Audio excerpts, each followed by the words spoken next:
یا پھر بوڑھی مائی سے مثالی انسانی سلوک کرنے کی بات ہو، معاملہ چاہے طائف کے بازاروں میں درگزر کر دینے کا ہو یا پھر درخت کے نیچے کھڑے ہوئے دشمن کو معاف کر دینے کا ہو، بلا شبہ ہمارے نبی لاسانی و مثالی ہیں۔ بے شک بے شک۔ ایک صحابی رسول زخموں سے چور و چور جب بارگاہ مصطفیٰ میں لائے گئے، حضرت صلی اللہ علیہ وسلم نے پوچھا تیری کوئی آخری تمنا اور آرزو ہو تو بتا۔ صحابی رسول نے اپنے مجروح جسم کو گھسیٹتے ہوئے سر قدمین مصطفیٰ میں رکھ دیے اور کہا نہ جب تک کٹ مروں میں خواجہ بطحا کی عزت پر، خدا شاہد ہے کامل میرا ایمان ہو نہیں سکتا۔ سبحان اللہ۔ تو میری جان، اللہ تعالیٰ نے اپنے نبی مکرم صلی اللہ علیہ وسلم کو سرزمین عرب پر بھیجا۔ نبی مکرم صلی اللہ علیہ وسلم کی تشریف آوری سے قبل تو انسانی کردار بالکل مفلوج ہو کر رہ گیا تھا۔ سبحان اللہ، بے شک۔ وحشت و بربریت کے طوفانوں میں چہار جانب کو اپنی لپیٹ میں یوں دبو رکھا تھا جیسے کوئی نزاع کی حالت میں آخری ہچکیاں لے رہا ہو۔ یاس و نا امیدی کے بادل فضائے عالم پر چھا چکے تھے، مگر ایسے میں جب وہ آفتاب عالم طلوع ہوا، آفتاب رسالت طلوع ہوا کہ جس کی تابندگی سے شب کی سیاہی نور سحر میں تبدیل ہو گئی، کہ جس کی فیض نکاح سے ظلم و ستم کی جگہ عفو درگزر نے لے لی، تکبر کی جگہ تواضع و انکسار نے لے لی، اخلاص اور خود غرضی کی جگہ اخلاص و ایثار نے لے لی، ظلم و ستم کی جگہ لطف و کرم نے لے لی۔ وہ آئے تو ان کے آنے سے تشنگان لہو کے لبوں پر صلح و آشتی کا پیغام نغمہ ریز ہوا۔ وہ آئے تو ان کے آنے سے وہ انسان کے ہمہ وقت جن کے ہاتھ تلواروں کے قبضے پر رہا کرتے تھے، وہ تعلیم و علم و حکمت کے لیے میدان عمل میں اتر آئے۔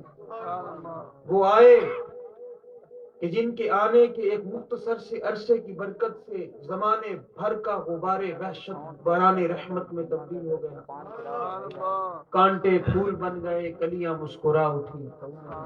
تو ربیع الاول کہ اس ہزارہا صد مبارک ساعتوں میں انسانیت کے محسن اعظم صلی اللہ علیہ وآلہ وسلم کا یوم ولادت جہاں مسلمانان عالم کے لیے انتہائی پرمسرت و شادمانی کا گہوارہ ہے، وہاں ایک ضابطۂ حیات بھی ہے۔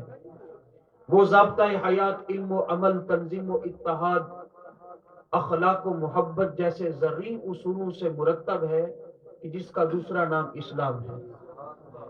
ذرا ماضی کے جھروکے میں جھانک کر تو دیکھیے، مسلمان ابتدائے اسلام میں جس تنگی و اسرت سے زندگی گزار رہے تھے، یہ کوئی ڈھکی چھپی بات نہیں ہے۔ نہ ان کے پاس مال و دولت تھا، نہ بینک بیلنس تھا، نہ کوٹھے اور بنگلے تھے، نہ شاہی محلات تھے، لیکن اس فقر و فاقہ میں بھی جب ان کی پرشوق، اس فقر و فاقہ میں بھی ان کے پاس سکون قلب، تسکین روح، سرور زندگی، فانی جاہ و حشمت، ظاہری شان و شوکت کے بدلے میں وہ دائمی مسرت، ابدی کیف و مستی اور غیر فانی زندگی کو وہ زیادہ ترجیح دیتے تھے۔ اور جب ان کی پرشوق نگاہیں جمال مصطفیٰ کو دیکھ لیتی تھی تو زندگی بھر کی رعنائیاں سمٹ کر ان کے دامن مراد میں پھیل جاتی تھی، اور وہ نشہ عشق و محبت سے سرشار ہو کر، دنیا و ما فیہا سے بے خبر ہو کر جب جمال محبوب کو دیکھ لیتے تھے تو نہ انہیں بھوک کا احساس ہوتا تھا، نہ پیاس کا احساس ہوتا تھا، کیونکہ دنیا میں تمام نعمتوں سے بڑھ کر جلوہ حبیب کو دیکھ لینا ہی ان کے نزدیک بہت بڑی نعمت تھی۔ تو مغز قرآن جان ایمان روح دین، ہست حب رحمت للعالمین۔ قرآن کا مغز بھی محبت رسول ہے، ایمان کی جان بھی محبت رسول ہے، دین کی روح بھی محبت رسول ہے۔ لیکن میرے دوستو، جب اس فقر و فاقہ کی زندگی گزارنے والے صحابہ کرام کی زندگی کو بعض فرعونی دماغ رکھنے والوں نے دیکھا تو اسلام اور پیغمبر اسلام صلی اللہ علیہ وآلہ وسلم کے جھوٹا ہونے کی ایک دلیل سمجھ بیٹھے۔ دولت کے نشے نے، سرمایہ داری کے غرور، امارت کے جنون نے ان کی آنکھوں پر پردہ، دل و دماغ کو مسموم کر رکھا تھا، ذہن و ضمیر کو بند کر رکھا تھا، منجمد کر رکھا تھا، یہاں تک کہ حق و صداقت کا معیار ان کے نزدیک بدل چکا تھا۔ وہ سمجھتے تھے، عقیدہ رکھتے تھے کہ غریب شخص اللہ کی رحمت کا سرے سے حقدار ہی نہیں۔ حق و صداقت کا معیار بدل گیا تھا۔ حق و صداقت کے معیار کو طہارت قلب، تزکیہ نفس، اتقاء، پرہیزگاری کی بجائے سرمایہ داری، جاگیرداری، ظاہری شان و شوکت کو، جاہ و حشمت کو وہ سمجھتے تھے، اور وہ عقیدہ رکھتے تھے، مقولہ رکھتے تھے، جس کی بنا پر سید عالم صلی اللہ علیہ وسلم کا انہوں نے انکار کر دیا، کہ ان کا عقیدہ تھا کہ اگر اللہ تعالیٰ نے کسی کو نبی بنا کر بھیجنا ہی تھا تو مکہ مکرمہ کے کسی سردار کو نبوت عطا فرماتا۔ بھلا یہ بھی کوئی نبی ہے جو ٹوٹے ہوئے حجرے میں رہتا ہے، پھٹی پرانی چٹائی پہ مسند آرا ہوتا ہے، پھٹے پرانے کپڑے زیب تن کرتا ہے اور دعویٰ کرتا ہے ساری خدائی کے نبی ہونے کا؟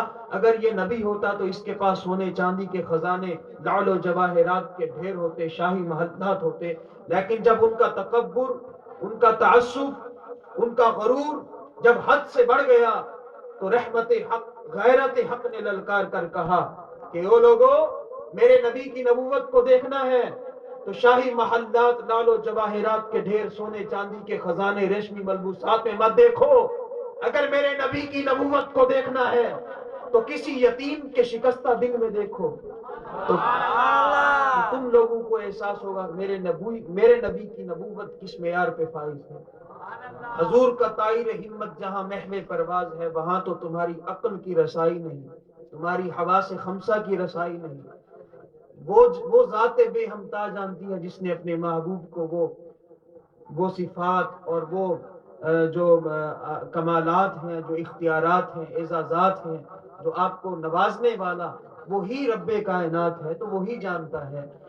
تو اللہ تعالیٰ کے پیارے حبیب صلی اللہ علیہ وآلہ وسلم جب تشریف لائے، جذبات اتنے مشتعل تھے، انسان سے الفت نہیں کرتا تھا۔ وَاذْكُرُوا نِعْمَةَ اللَّهِ إِذْ كُنْتُمْ أَعْدَاءً، اللہ فرماتا ہے میری اس نعمت کو یاد کرو جب تم آپس میں دشمن تھے، تمہارے دل ٹوٹ چکے تھے۔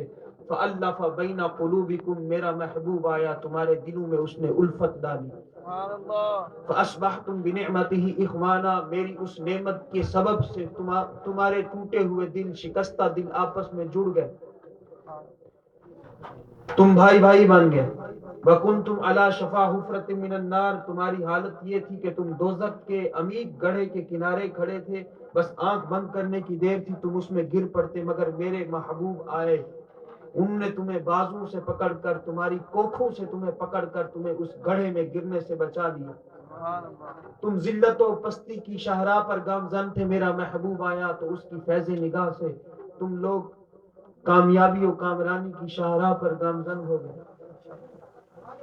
جذبات اتنے مشتعل تھے کہ ہر علاقہ دوسرے علاقے سے برسر پیکار تھا، ہر قبیلہ دوسرے قبیلے سے جنگ آزما تھا۔ ایک مرتبہ اگر جنگ کی آگ سلگ پڑتی تو سینکڑوں برس اس آگ کے شعلے بھڑکتے رہتے تھے۔ اوس و خزرج کی لڑائی 120 سال تک جاری رہی۔ یہ سب کیا تھا؟ ماں بہن کی تمیز نہ تھی، اٹھنے بیٹھنے چلنے پھرنے کا ڈھنگ نہیں تھا، بولنے کا سلیقہ نہیں تھا۔